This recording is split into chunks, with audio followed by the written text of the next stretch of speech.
Hello, everybody, and thank you for listening to the Silly Goose Sports Talk. I am Big T. Skippy is out of town this week. He is at Disneyland or something like that. So today we are doing the one-man show today, but that's completely okay. We'll have Skippy back next week.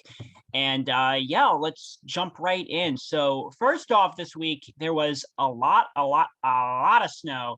And yeah, we lost power on Monday morning, and we didn't get it back till about Thursday evening. I missed a couple Caps games, a couple Wizards games, but that's okay.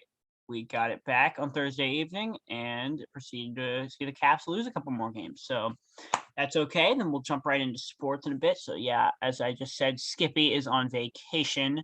Last I checked, he's going to Hollywood Studios, and he did Disneyland, Disney World the other day. Ugh, Florida. Yeah, there's still some snow on the ground here, and he's in Florida. So yeah, so we will jump right in. Let's go right into NFL. So Washington football team, after a 4-game skid, finally gets back on track in a game that they were supposed to lose, frankly, for the draft. But Washington wins a slugfest, 22-7 over the New York Giants. Taylor Heineke went 9 of 18 for 180 yards, no scores, no picks. It's just normal game. But Antonio Gibson goes off for 21 carries, 146 yards, and a score, ending his season with 1,037 rushing yards and 7 touchdowns. So congrats to Antonio for hitting the 1,000-yard milestone. Also, Terry McLaurin had 4 catches for 93 yards. Terry ends the season with 1,053 receiving yards and 5 touchdowns. So congratulations to Antonio and Terry for both hitting the 1,000-yard mark. That's an awesome feet, and that's the first time that Washington has had 1,000-yard receivers in a 2 consecutive years. So that's the first time that's happened in like 2002, 2003. I think that's what Brian Mitchell said. But yeah, that's really cool to see them get that. So nice. And Bobby McCain, he had a pick 6 and an interception that ended the game. So it's awesome for Bobby McCain to get those 2 picks. Very important. And Washington ends the season 7-10. This offseason must be the QB hunt. Honestly, as much as I want Russell Wilson, there's no way he's going to want to come here. I want Deshaun Watson because of his arm, but I don't want the trouble that comes with Deshaun Watson. So, no Deshaun Watson. Also, a guy I've been really looking for in the draft is Malik Willis out of Liberty. He's got an arm. He's got legs. He can run. He can throw it. He's a dual threat quarterback. But I don't know if it only looks that way because Liberty only plays like FCS and other low-end Division I teams. And we'll see what happens. Hopefully they can Dan Snyder can keep his nose out of things, let Marty Herney, let Ron Rivera, let all those guys do their job without Mr. Snyder interfering with things, if I do say so myself. So also we got to throw in here Pittsburgh. So one last comeback for old man number 7. Pittsburgh was down 10-6 late and charged back down the field with a Claypool touchdown to take a 13-10 lead. Baltimore responded with a field goal that sent the game to a 13-13 overtime deadlock. A Baltimore 3-and-out allowed Pittsburgh to drive down the field, and Boswell hits the game winner, sending Pittsburgh to Kansas City next week in the wild card round. So nice for them. I think Skippy wanted me to do some. I don't know. He had his thingy last week, so yeah, I'm not getting emotional for a quarterback that we beat last year. Washington 23, Pittsburgh 17. Take that. All right, other NFL, we have the Chiefs charge back and take down the Broncos 28-24. I thought the Broncos had a shot to win that game, but that's how it turns out. The Cowboys obliterate the Eagles' second stringers 51-26. Oh, that looks a lot like the score that Washington got destroyed by Dallas 54-16.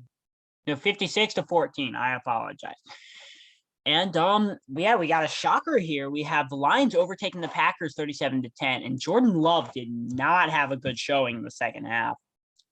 And also, this one, I should have put this one before the Pittsburgh game, but The Jags stun the Colts 26-11, knocking them out of the playoffs and giving Pittsburgh that shot to make it into the playoffs.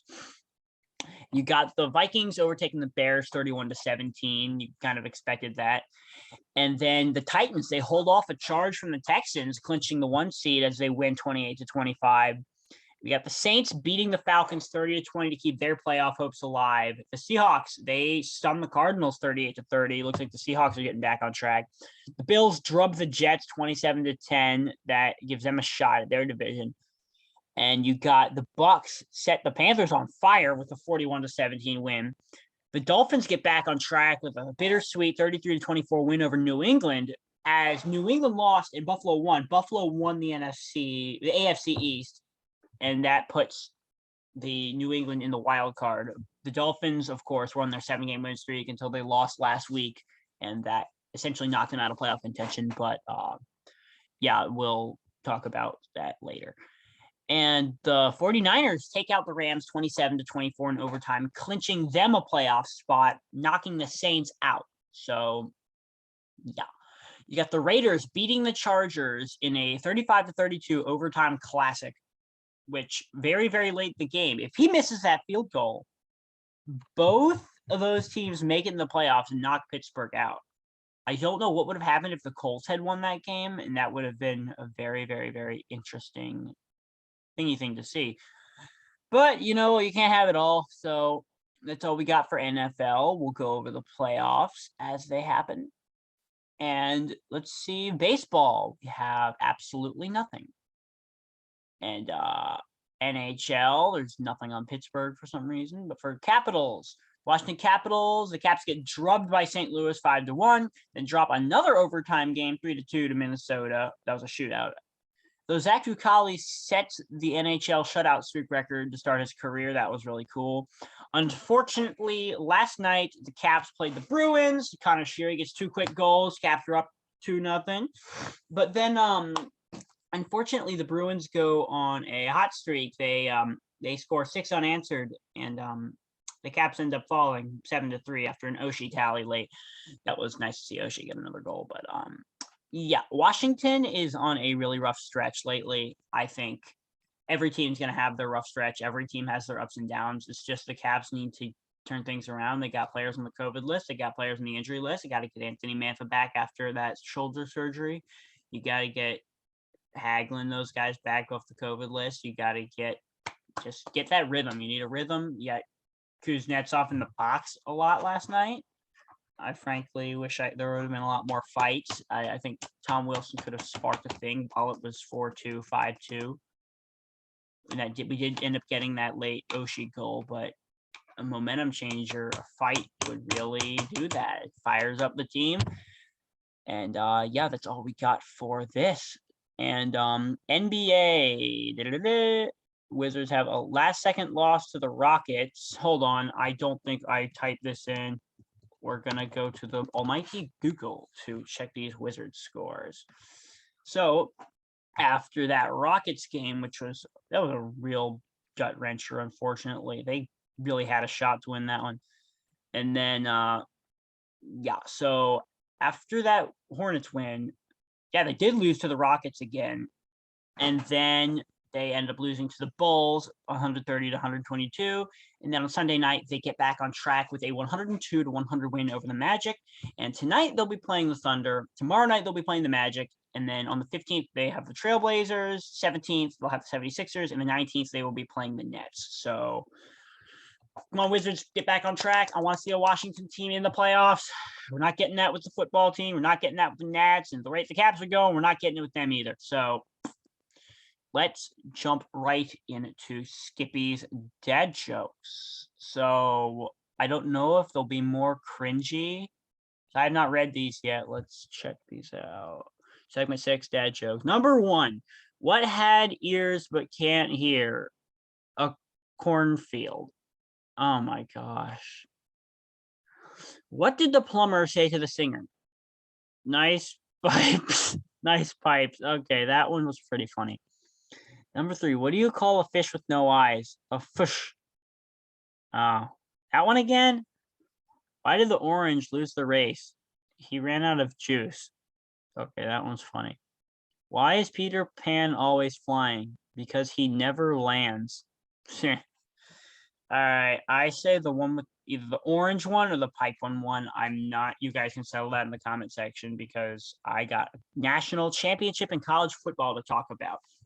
Georgia versus Alabama rematch.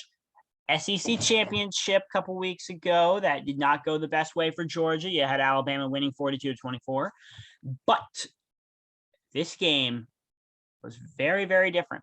You had the game started with a bunch of field goals in the first half, with Alabama holding a 9-6 lead early in the third.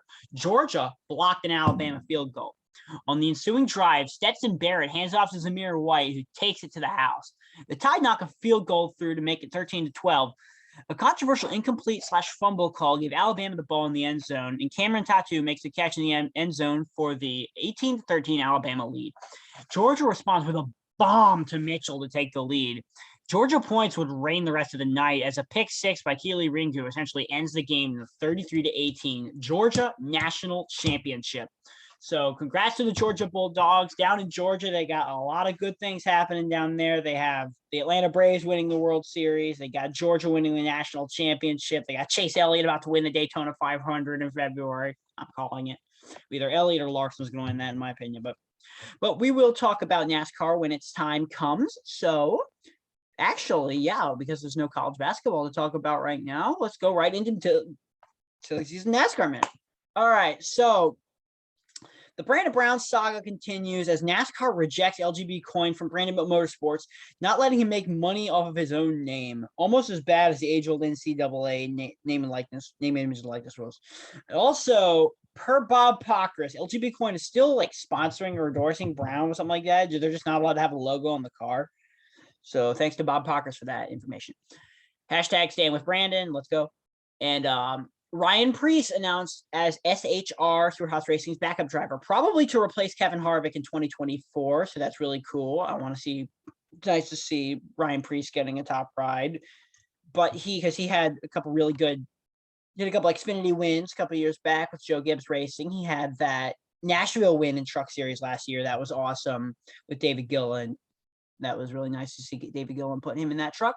And also, we got Matt Benedetto to drive the number 25 truck with Rackley Motorsports. It's a team that I didn't know existed. I know they were like probably mid-pack trucks, but if Matt Benedetto can bring in the funding, I think they can be a top 10 truck. And also, SS Green Light Racing will switch to Ford to have SHR backing, which will be critical for the Ford's scant driver development pipeline. So that's an Xfinity team, also mid-pack Xfinity.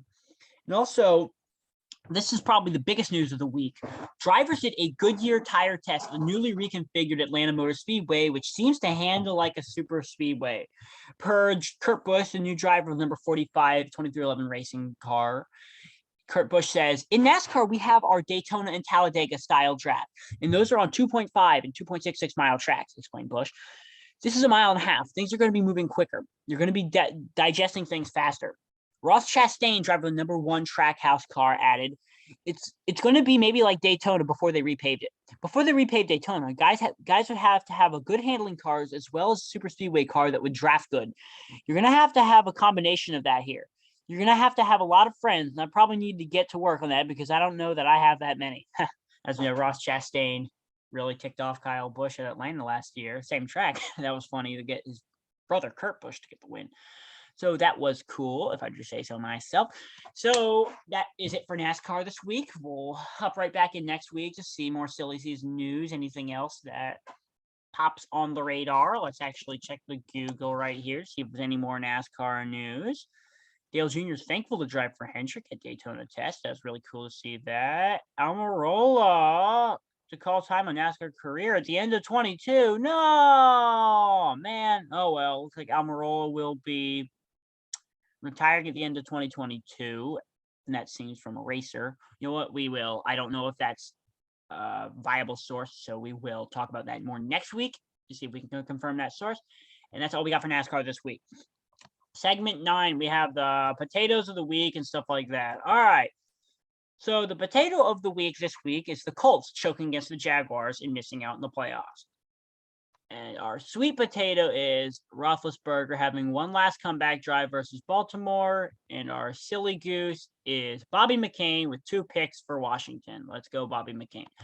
And that's all we got for the geese and potatoes and stuff. All right, this week in Big T's music notes, we have number 5 by Dirt by Jordan Davis and Luke Bryan. Number 4, we have If I Didn't Love You by Carrie Underwood and Jason Aldean. Number 3, You Should Probably Leave by Chris Stapleton. Number 2, Whiskey and Rain by Michael Ray. And number 1, for like the 5th, 6th week in a row, is Thinking About You by Dustin Lynch and Mackenzie Porter. It's awesome to see that song still on top. When that Tullahoma album came out, and there was the original cover with Lauren Elena, I was like, you know what? I like that song. I really want to see that song on the radio. And I called it 2 years ago, early 2020, late 2019, that ballpark. It's like, let's go. I did it. I'm happy. All right. Also, we have Taylor Swift and Chris Stapleton drop 1 spot down to number 33, which I Bet You Think About Me, but that's okay. We just got to keep it not to drop another spot so it won't fall out of the rankings. And also, if Brothers Osborne released their deluxe album of their Skeletons album, which I sounded pretty good, and Maren Morris releases a single, Circles Around This Town, which, if it's a lead single for an album, okay, but I don't like where that album's going. If that's what if that's the direction that she's going, then I'm not sure if I really like that. But I'm not the music industry. The music industry is indeed Taylor Swift. She is the music industry, but that's okay. That is not. Oh well. That's all we got for music. I want to yip yap for a little bit. It says open banter / sign off. That means I get to yap about whatever the heck I want for however long I want, because Skippy's not here to stop me. Okay, so y'all be sure to hit that like button, hit that subscribe button, hit that bell so that you get a notification whenever we post something. So when you hit that bell, you get a notification, and that gives you an urge to click on our video. That gives us a view. A view helps us. If we get a view, our numbers go up. And when our numbers go up, we can get monetized. And I'm broke. I need money. If y'all hit that notification bell, that it started a chain reaction to me getting money. Well, not just me. Skippy gets money. I get money. And we get money. And how would you like broke? We're broke. We need money. Now, please just hit that notification bell so that we can get the views, push our view count up. Oh, yeah, and be sure to subscribe and stuff. I'm not going to go on this tangent for much longer. And keep on drinking orange juice and keep on honking. You guys have a good week. We will be back next week. And, yeah, keep on honking.